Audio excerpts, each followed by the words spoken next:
Episode 6, Open Tabs. On Modern Love, Messy Truths, created by Nightjar. This episode follows Sophie, a bright, anxious, polyamorous artist trying to juggle connection, autonomy, and the occasional app-induced existential spiral. It's colorful, emotionally layered, and full of that quarter-life crisis meets modern love vibe. Let's begin. Scene 1. Sophie's studio apartment, midday. The room was a kaleidoscope. Sunlight through stained glass window clings. Art supplies everywhere. A lava lamp bubbling in the corner. Sophie sat cross-legged on her floor cushion, surrounded by sketchbooks and iced coffee. Her phone buzzed. Again. It was Cleo, her new match. Tall. Sharp-eyed. Said she worked in intuitive brand design, whatever that meant. They'd exchanged 5 very flirty messages and 1 oddly intense astrology voice note. Sophie hadn't replied in 2 days. Her brain played the usual loop. If I answer now, do I look desperate? If I wait, is it rude? Is texting at 2:14 p.m. chaotic neutral or just chaotic? She muttered under her breath. God, why is communication just puzzles with consequences? She typed. Sorry for the delay. I was buried in paint and deadlines. Want to meet for boba this week. Then deleted it. Then retyped it. Then hit send. Her heart did a weird cartwheel in her chest. Scene 2. Therapy session. Later that day, she sat on a Zoom call with Dr. Sue, her therapist. The vibe was half self-reflection, half mild performance art. How's your emotional bandwidth this week? Dr. Sue asked. Sophie tilted her head. It's buffering. She smiled, but felt the real answer sit behind her teeth. And how are things with Ava and Morgan? Sophie paused. Good. Mostly. But I feel like I'm doing polyamory with pop-up blockers disabled. She sighed. I love them both. But every time I try to add someone new, I feel like I'm cheating on my sanity. Scene 3. Date with Cleo, Tuesday night. She met Cleo at a late-night bookstore cafe. They looked exactly like their photos, maybe even better. Silver rings, deep voice, eyes that didn't blink as often as Sophie expected. Cleo ordered black tea. Sophie got a chai and spilled it almost immediately. You're more chaotic in person, Cleo said, smiling. I like it.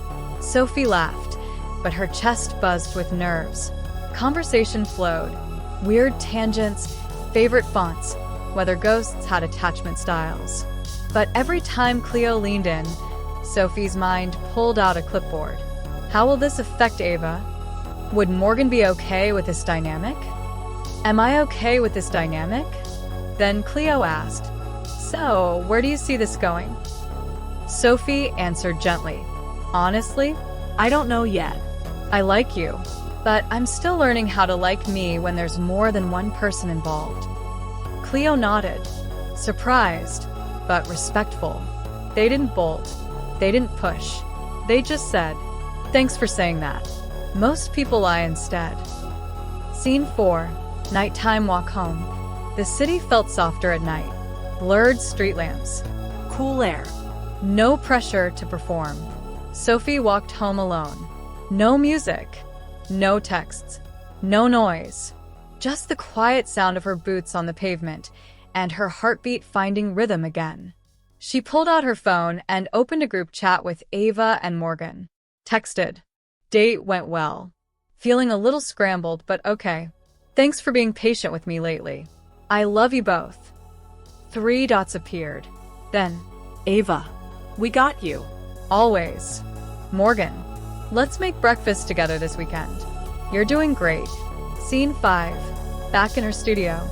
Later that night, Sophie lit incense. Turned off her phone.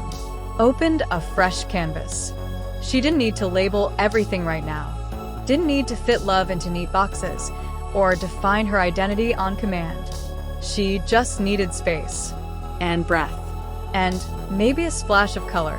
Because Sophie didn't need all the answers. What she needed was clarity, not about love, but about herself. And sometimes love isn't about certainty. It's about showing up, however messy, however chaotic, and choosing to keep going.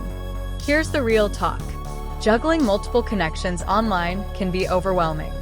It's okay to set boundaries and take time to check in with yourself. Healthy communication isn't just about pleasing others. It's about honoring your own emotional bandwidth. Remember, it's not about managing people. It's about managing your heart. If Sophie's story resonates, don't forget to like, subscribe, and share how you balance love and overwhelm in your life. Comment your own open tabs stories below. Let's build a community where honest conversations about dating can thrive. Thanks for watching. Keep your heart open, your phone handy, and I'll see you in the next episode of Modern Love, Messy Truths, right here on @Nightjar Story Vault.